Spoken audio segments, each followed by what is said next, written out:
जरूरतों की आवाज पहले सुनी जाए, फिर सपनों की उड़ान भी पूरी की जाए। नमस्कार, जोहार। हमारा नाम कुंवर मिथुन है और आप देखना शुरू कर चुके हैं भारत वर्ष पत्रिका। आज की इस खास खबर में हम बात करेंगे धनबाद में हो रहे एयरपोर्ट की मांग को लेकर धरना प्रदर्शन के बारे में। तो चलिए खबर को चालू करते हैं और आप लोगों के बीच प्रस्तुति करते हैं। तो सबसे पहले बात देखा जाए तो धनबाद में एयरपोर्ट की मांग को लेकर कल 10,000 लोग रणधीर वर्मा चौक पर इकट्ठा हुए थे और सभी लोगों की मांग एक ही थी कि धनबाद में एयरपोर्ट होनी चाहिए।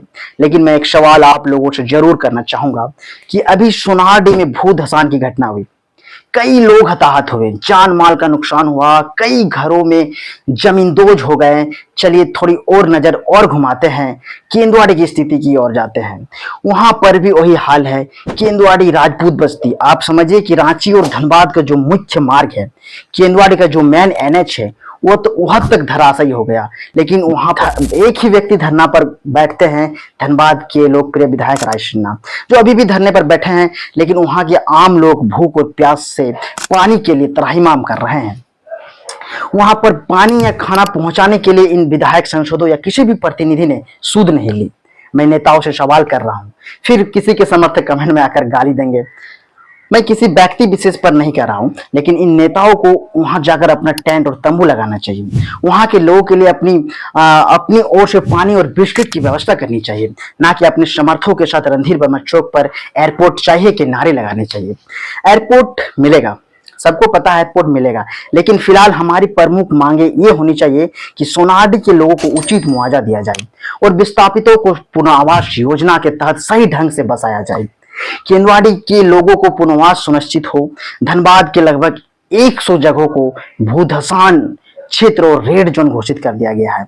उन लोगों के लिए पहले पुनर्वास की व्यवस्था होनी चाहिए। मैं एयरपोर्ट की मांग को लेकर फिजूल कह रहा हूं, क्योंकि यह मांग लगभग 20 साल पुरानी है। इससे पहले भी पूर्व सांसद हमारे जो पीएन सिंह थे, उन्होंने भी इसकी मांग को लेकर आवाज उठाई थी और इससे पहले भी होती रही है। धनबाद एक औद्योगिक नगरी है जहां कोयला खदानें, सिम्फर जैसी संस्थाएं हैं। बीआईटी, सिंदरी, हर्ल, एसीसी और एसएनएमएफसीएच जैसे अस्पताल है। वहां एयरपोर्ट तो बिल्कुल होनी चाहिए, लेकिन क्या अभी तक वह सबसे जरूरी है? अभी सबसे प्रमुख मुद्दा है धनबाद में अवैध कोयला चोरी को रोकना। इन कोयला चोरों का आतंक और मनोबल इतना बढ़ गया है कि ये सीआईएसएफ के दरोगा तक पीट देते हैं, जीएम की गाड़ियों को फोड़ देते हैं और आईएएस अधिकारी की गाड़ियों का शीशा तक फोड़ देते हैं।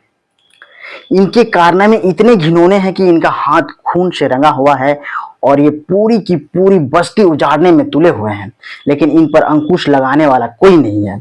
तो सबसे पहले धनबाद की प्रमुख मांग इस कोयला चोरी और आतंक का खात्मा होनी चाहिए। बाकी विकास के मुद्दे, फ्लाईओवर और एयरपोर्ट की मांग हम भी पूर्ण समर्थन करते हैं, लेकिन सबसे पहले जरूरी है आम जनता की सुरक्षा और जीवन। बाकी आप इस रिपोर्ट से क्या सोचते हैं, हमें इस मुद्दे पर अपनी राय कमेंट में सेक्शन में जरूर बताएं। और कैमरे के पीछे गोल्डन है, मेरा नाम कुंवर मिथुन हुआ और बाकी देखते रहिए भारत वर्ष पत्रिका। शुक्रिया।